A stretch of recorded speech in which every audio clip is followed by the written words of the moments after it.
जो अफ्रीका जो है उसमें शिकारी संग्राहकों के साथ प्रारंभिक संपर्क के बारे में हम पढ़ रहे हैं। अफ्रीका के जो कालाहारी रेगिस्तान है उसमें रहने वाले कुंगसेन नाम के एक शिकारी संग्राहक समाज के साथ 1870 में एक अफ्रीकी पशुचारक समूह के एक सदस्य का पहली बार संपर्क हुआ।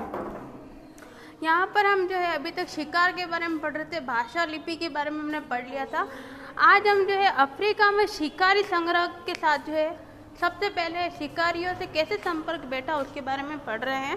तो रेगिस्तान जो है कालाहारी अफ्रीका का, उसके अंदर जो है कुंगसेन नाम का एक शिकारी संग्रह, यानी कुंगसेन नाम का उनका संघ का नाम होगा, वो शिकार करने वाले लोग रहते थे। उनसे पहली बार जो है पशु चारक समूह के एक सदस्य की क्या हुई, मुलाकात हुई। उस व्यक्ति ने इस मुलाकात के बारे में निम्नलिखित विवरण दिया। अब जो पशु चारक था, यानी पशु चराने वाला जो व्यक्ति है, उसकी मुलाकात हुई एक शिकारी संग्रह समूह से। तो अब वो पशु चारक जो है यहाँ पर जो है उससे जो बातचीत है उसका यहाँ पर वर्णन कर रहा है। तो उसके बारे में हम पढ़ते हैं। सर्वप्रथम जब हम इस इलाके में आए तो हमने देखा वहाँ बालू की सतह पर अजीब किस्म के पैरों के निशान बने हुए थे। हमने आश्चर्यचकित होकर सोचा कि ये लोग कैसे होंगे। ये लोग हमसे बहुत घबराते थे। जब कभी हम उनके आसपास जाते तो ये भागकर कहीं छिप जाते थे। हमें उनके गांव मिले लेकिन उन्हें हमेशा सुनसान पाया, क्योंकि जब कभी भी अजनबी लोगों को देखते थे तो इधर उधर भागकर झाड़ियों में छिप जाते थे। हमने मन ही मन कहा, अरे ये तो अच्छी बात है, ये लोग हमसे डरते हैं, वे कमज़ोर हैं और हम आसानी से उन पर शासन कर सकते हैं। इस तरह हमने उन पर अपना शासन स्थापित किया। इसमें कोई झगड़ा या खून खराबा नहीं हुआ। अब जो पशु चारक था वो कह रहा, जो शिकारी संग्रह समाज था वो क्या करता, जब भी ये पशु चारक उनके पास जाता तो वो छिप कर क्या हो जाता, झाड़ियों के पीछे छुप जाते। तो ऐसे में जो पशु चारक क्या कह रहे हैं यहाँ पर कि जो है ये शिकारी संग्रह समाज ये तो क्या है, डरपोक है, और डर के कारण क्या कर सकते हैं, हम इनके ऊपर शासन कर सकते हैं, यानी कि हम इनको जैसा कहेंगे ये वैसा काम करेंगे। और ऐसा हुआ भी, वो यूँ लिख रहा है कि ऐसा हुआ भी कि शिकारी संग्रह समाज जो है वो क्या होने लगा, उनके कहने पर काम करने लगा। और जो है इसमें कोई लड़ाई झगड़ा नहीं हुआ, ना ही किसी की मार काट हुई, ना कोई खून खराब हुआ। आसानी से वो उनकी बातों को मानने लगे थे। विषय 8 और 10 में शिकारी संग्राहकों के साथ हुए मुकाबलों के बारे में आप और अधिक जानकारी प्राप्त करेंगे। अब चैप्टर 8 और 10 अब जब हम पढ़ेंगे तब इनके बारे में और हम डिटेल से पढ़ेंगे। यह यहाँ पर कहा है। अब देखिए हादजा जन समूह है ना, अलग अलग जन समूह है, तो हादजा जन समूह के बारे में पढ़ रहे हैं हम। हादजा शिकारियों तथा संग्राहकों का एक छोटा समूह है जो लेक यासी के एक खारे पानी की विभ्रंश घाटी में बनी झील के आसपास रहते हैं। और ये हादजा क्या है, कहाँ रहते हैं, लेक यासी के खारे पानी की जो है झील है उसके आसपास जो है हादजा लोग जो है रहते हैं एक छोटे से समूह के अंदर। पूर्वी हादसा का इलाका सूखा और चट्टानी है, जहाँ घास, सवाना, कांटेदार झाड़ियाँ और एकासियों की पेड़ों की बहुतायत है। लेकिन यह जंगली खाद्य वस्तुएं भरपूर मात्रा में मिलती है। 20वीं शताब्दी के शुरू में यहाँ भांति भांति के जानवरों की बेशुमार संख्या थी। यहाँ के बड़े जानवरों में हाथी, गेंडे, भैंसे, जिराफ, जेब्रा, वाटरबग, हिरण, चिंकारा, खाकदार, जंगली सूअर, बबून, बंदर, शेर, तेंदुए और लकड़बग्घे जितने आम है उतने ही आम छोटे जानवरों में शाही मछली, खरगोश, गीदड़, कछुए अनेक प्रकार के जानवर है। और जो है यहाँ पर जो है इस इलाके के अंदर जो है ये सारे जानवर पाए जाते थे।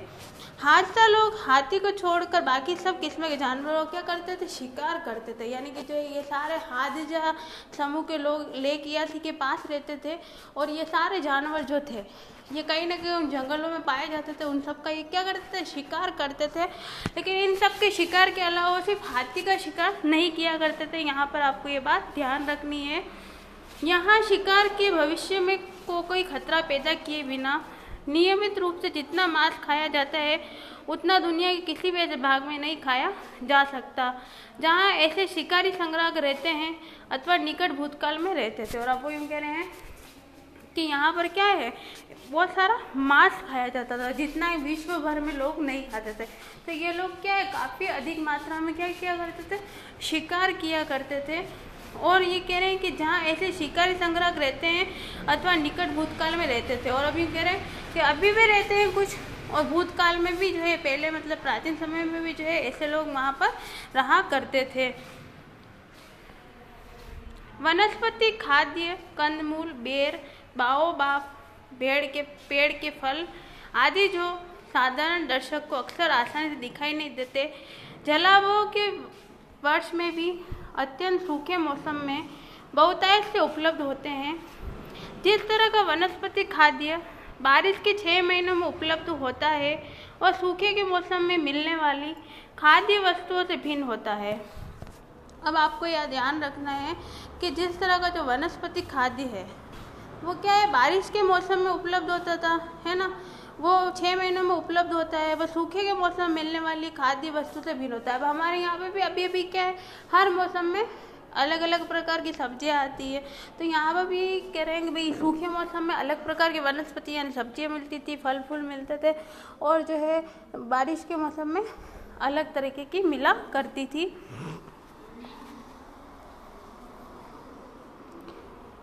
लेकिन वहाँ खाद्य पदार्थ की कोई कमी नहीं रहती थी। और ये कह रहे हैं जो खाद्य पदार्थ है इसकी वहाँ पर कोई कमी नहीं रहती थी। यहाँ पाई जाने वाली 7 किस्म की जंगली मधुमक्खियों के शहद और सूंडियों को चाव से खाया जाता है। और अब ये कह रहे हैं यहाँ पर जो है मधुमक्खियों का शहद खाते थे लोग, है ना, और जो है सूंडियों को चाव से खाया जाता है। और जो है वो मधुमक्खियों की और अतिरिक्त कुछ और चीज़ें होती हैं उनको भी ये लोग खाते थे। लेकिन इन चीज़ों की आपूर्ति सदा एक जैसी नहीं रहती, मौसम के अनुसार हर वर्ष बदलती रहती है। और जो ये सब चीज़ें पाई जाती है ये हमेशा एक जैसी पाई जाए, बहुत अधिक मात्रा में पाई जाए, ऐसा नहीं है। समय के अनुसार क्या होता रहता है, इन वनस्पतियों के अंदर क्या होता है, बदलाव होता रहता है। वर्षा के मौसम में जल स्रोत व्यापक रूप से देश भर में मिलते हैं, लेकिन सूखे के मौसम में ये स्रोत बहुत कम रह जाते हैं। और अब ये कह रहे हैं कि जो वर्षा का मौसम है उसमें तो जो ये जल स्रोत है वो क्या होते हैं, बहुत अधिक मात्रा में। आपको पता है जब बरसात होती है तो हम भी पिकनिक मनाने जाते हैं, बहुत सारा पानी आता रहता है नदी तालाबों में, लेकिन अगर अदर डे में जाते हैं तो पानी क्या हो जाता है, कम हो जाता है। तो वैसे ही यहाँ पे भी कह रहे हैं कि भाई जल स्रोत बरसातों के दिनों में तो अच्छे होते थे, लेकिन बाकी जब दिन होते थे तो यहाँ पर पानी जो है कम हो जाता था। हादसा लोग यह समझते हैं कि अगर अधिक से अधिक 5-6 किलोमीटर की दूरी तक पानी मिल जाए तो उनका क्या हो जाता है, काम चल सकता है।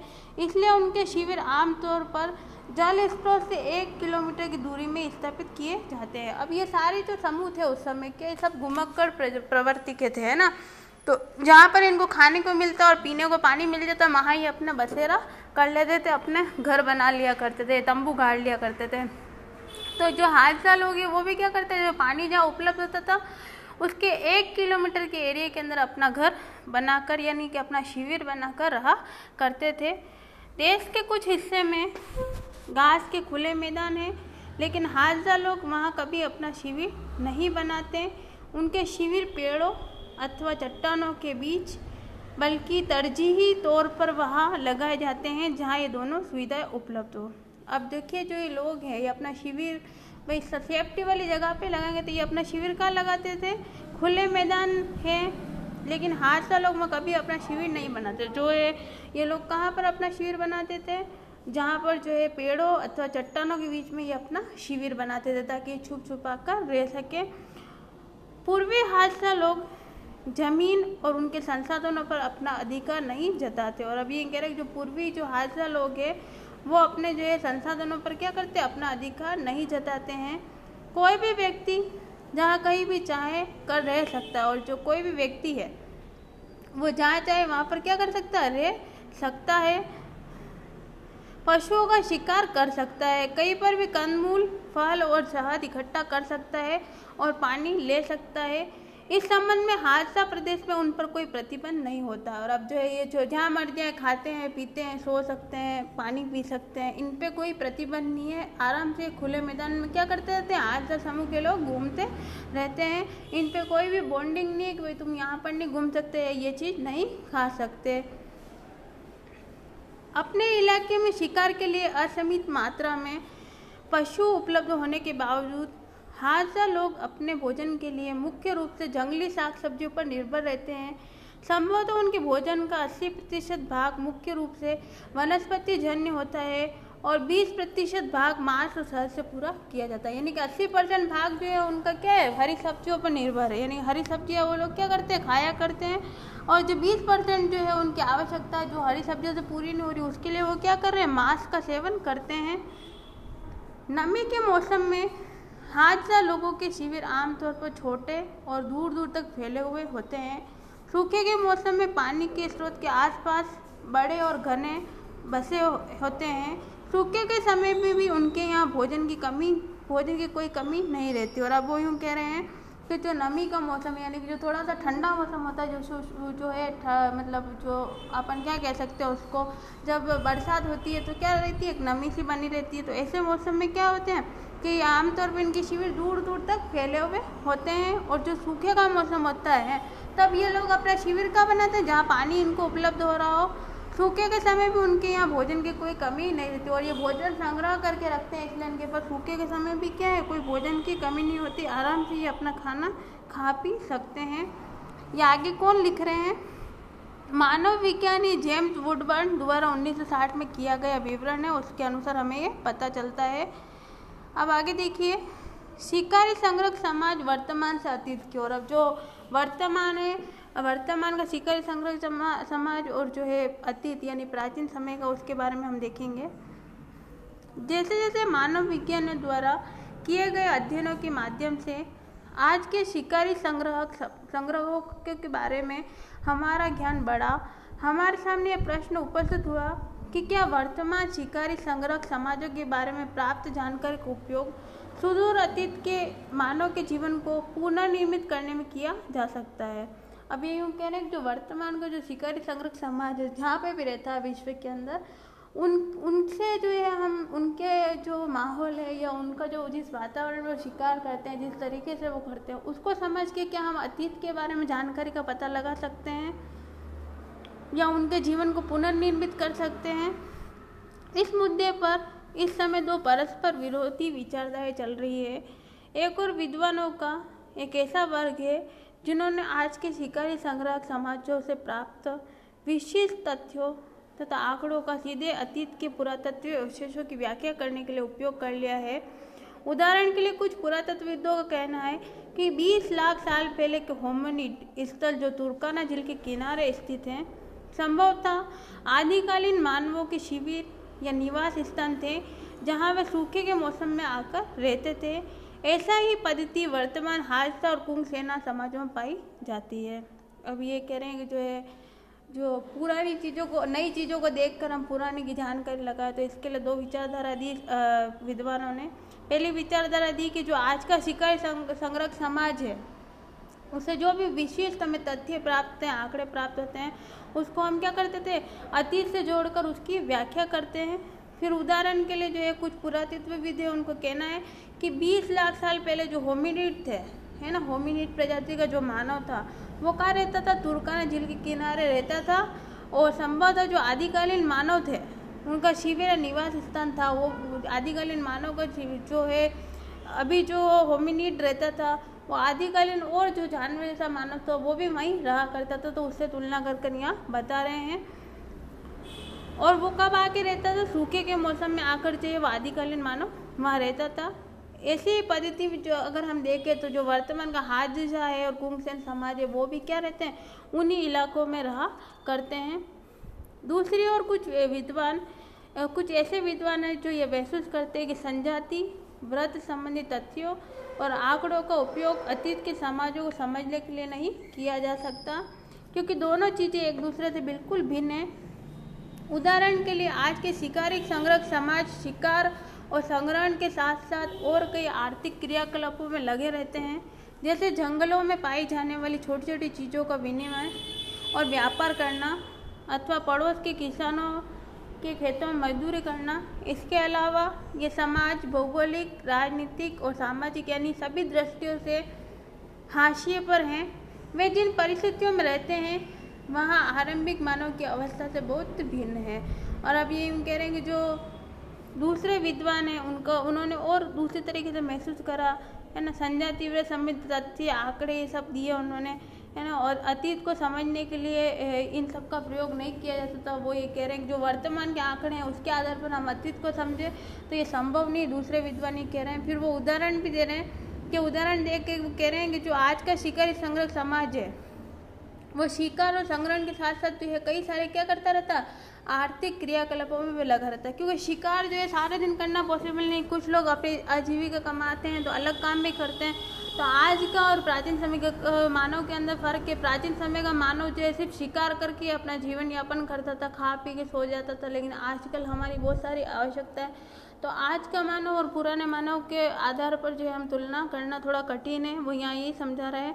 जैसे जंगलों में पाई जाने वाली छोटी छोटी चीज़ों का विनिमय, व्यापार करना, पास पड़ोस के किसानों में मजदूरी करना। इसके अलावा ये समाज भौगोलिक, राजनीतिक और सामाजिक यानी सभी दृष्टियों से हाशिए पर है ना। तो जो आज का समाज है वो तो किसानी मजदूरी भी करता है, व्यापार भी करने जाता है ना, अपने घर में भी रहता है, परिवार में शादी ब्याह भी करता है, रिश्ते नाते भी रखता है। लेकिन उस समय से मानव क्या करता था, जंगलों में रहा करता था और अपने खाने की तलाश के अंदर ही जो है उसका जीवन बीत जाता था। वो कोई व्यापार नहीं करता था, वो कोई खेती नहीं किया करता था। तो आज का जो मानव है उसकी और पिछले मानव की तुलना करना हमारे लिए क्या है, थोड़ा कठिन कार्य है। अगला देखेंगे हम, भोजन प्राप्त करने के मामले में श्रम विभाजन को लेकर भी कोई आम सहमति नहीं है।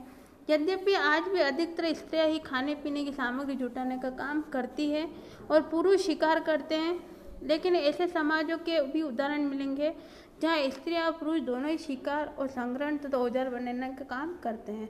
अभी हम देखेंगे तो भाई महिलाएं घर पे खाना बनाती है और पुरुष जाकर क्या करते हैं, काम करते हैं। लेकिन उस समय का हम देखें तो महिला और पुरुष दोनों शिकार भी करते थे, औजार भी बनाते थे, काम भी करते थे और अपना घर भी चलाते थे। तो दोनों तरीके की जो है परिस्थितियाँ हमारे सामने हैं।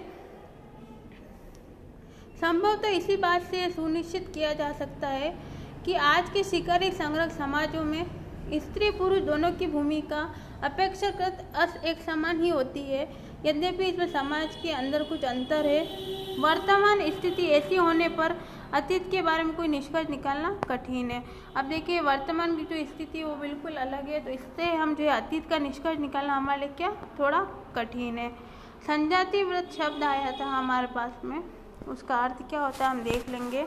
संजातीय व्रत समकालीन नर जातीय समूह का विश्लेषणात्मक अध्ययन होता है, एंथ्रोग्राफी कहते हैं इसको। इसमें उनके रहन सहन, खान पान, आजीविका के साधन, प्रौद्योगिकी आदि की जांच की जाती है। स्त्री पुरुष की भूमिका, कर्मकांड, रीति रिवाज, राजनीतिक संस्थाओं और सामाजिक रूढ़ियों का क्या किया जाता है, अध्ययन किया जाता है। तो ये आपको पता चल गया। अब इस पाठ का जो है अंतिम हम देख ले, उपसंहार पूरे पाठ को हमने पढ़ा, उसका छोटा सा कंक्लूजन इसमें दिया है। लाखों साल तक मानव जंगली जानवरों का शिकार करके और जंगली पेड़ पौधों को इकट्ठा करके अपना भरण पोषण करते रहते थे। फिर जो है 10,000 से लेकर 4500 वर्ष पहले तक दुनिया के भिन्न भिन्न भागों में क्या करने लगे, ये रहने लगे। वे लोगों ने कुछ जंगली पौधों को अपने उपयोग के लिए उगाना और जानवरों को पालतू बनाना सीख लिया। अब जो मनुष्य थे आदिकालीन मानव, उसके बारे में चर्चा करेंगे। वो क्या करते थे भाई, अपने आवश्यकता के लिए जंगली पेड़ पौधे उगाते और जो है पशु पक्षियों को भी बाद में जाकर वो जानवरों को भी पालने लगे थे। इसके फलस्वरूप खेती और पशुचारण कार्य उनकी जीवन पद्धति का अंग बन गया। इधर उधर बिखरे हुए खाद्य पदार्थों को बटोर कर खाने के बजाय उन्हें खेती के जरिए स्वयं उपजाकर प्राप्त करना मानव इतिहास की एक युगांतकारी घटना है। मगर उस समय यह परिवर्तन क्यों आया? और अब जो है कह रहे भाई ये सारी चीज़ों को परिवर्तन आया कि बीज जो मिलते हैं उनको वो खाते नहीं थे, उसको सुखा कर रखते और क्या कर लेते थे, वो जो है आगे उसको संभाल के रख के जो है उसका जो है खेती करने में उपयोग करते थे। तो जो है इस तरह क्या हो गया, समय के साथ बार बार परिवर्तन हमें देखने को मिलता रहा। फिर हम आगे देखेंगे, लगभग 13,000 साल पहले अंतिम हिम युग का क्या हो गया, अंत हो गया। उसके साथ ही अपेक्षाकृत अधिक गर्म और नम मौसम की शुरुआत हुई। यानी कि पहले क्या था, धरातल पर सिर्फ बर्फ ही बर्फ थी। तो हिम युग का अंत होना मतलब बर्फ भी बर्फ है, तो बर्फ खत्म हो गई। उसके बाद क्या हुआ, गर्म और ठंडा दोनों तरीके का मौसम जो है शुरू हो गया। इसके फलस्वरूप जंगली जो और गेहूँ जैसे अनाज के पौधे उगाने के लिए क्या हो गई, परिस्थितियाँ जो है अनुकूल हो गई।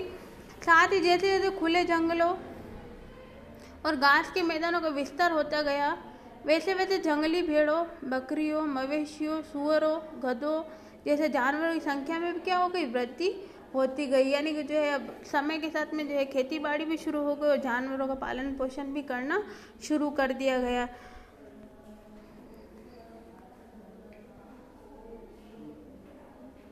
इससे यह इंगित होता है कि मानव समाज धीरे धीरे ऐसे इलाके को अधिक पसंद करने लगे जहाँ इन जंगली घास फूसों और जानवरों की बहुतायत थी। अब जो है जंगली जानवर भी मिल जाए, जंगली घास फूस भी मिल जाए, ताकि क्या हो, वो मानव जो है अपनी जीविका आराम से चला सके। तो उनको ऐसे एरिया में रहना अधिक पसंद आने लगा। इसके अलावा अब पहले से काफ़ी बड़े जन समुदाय ऐसे इलाकों में वर्ष के अधिकांश भाग में लगभग स्थायी रूप से रहने लगे। चूँकि कुछ इलाके को अपेक्षाकृत अधिक पसंद किया जाता था, इसलिए वहाँ भोजन की आपूर्ति को बढ़ाने के लिए दबाव बढ़ने लगा। संभवतः इसी कारण से कुछ खास किस्म के पौधों को उगाने और जानवरों को पालने की प्रक्रिया क्या हो गई, चालू हो गई। इससे ये स्पष्ट होता है कि जलवायु परिवर्तन, जनसंख्या का दबाव, कुछ खास किस्म के पौधों जैसे गेहूँ और जौ, चावल, मोट, बाजरा और जानवर जैसे भेड़, बकरी, मवेशी, गधा और सूअर आदि की जानकारी उस पर मनुष्य की निर्भरता जैसे अन्य कारकों ने मिलकर ऐसे परिवर्तन लाने की भूमिका अदा की।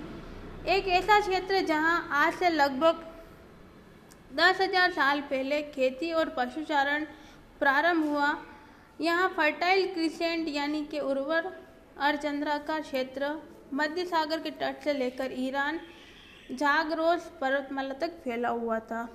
तो अब जो है हम देखेंगे 10,000 साल पहले क्या है, खेती और पशुचारण का क्या हो गया, प्रारंभ हो गया। कि यानी कि जो है अब खेती करना शुरू करते हैं, बीज को बटोर कर क्या करने लगा, खेती करने लगा, पशुओं का पालन करने लगा, ताकि जो है उसको दूध मिलता रहे, मांस मिलता रहे, है ना, और जो है अपनी खेती बाड़ी में उनका उपयोग कर सके। फिर उनको फर्टाइल क्रिसेंट यानी कि उर्वर अर्धचंद्राकार क्षेत्र जो मध्य सागर तट से लेकर कहाँ तक फैला हुआ था, ईरान में जरगोस पर्वतमाला तक फैला हुआ था।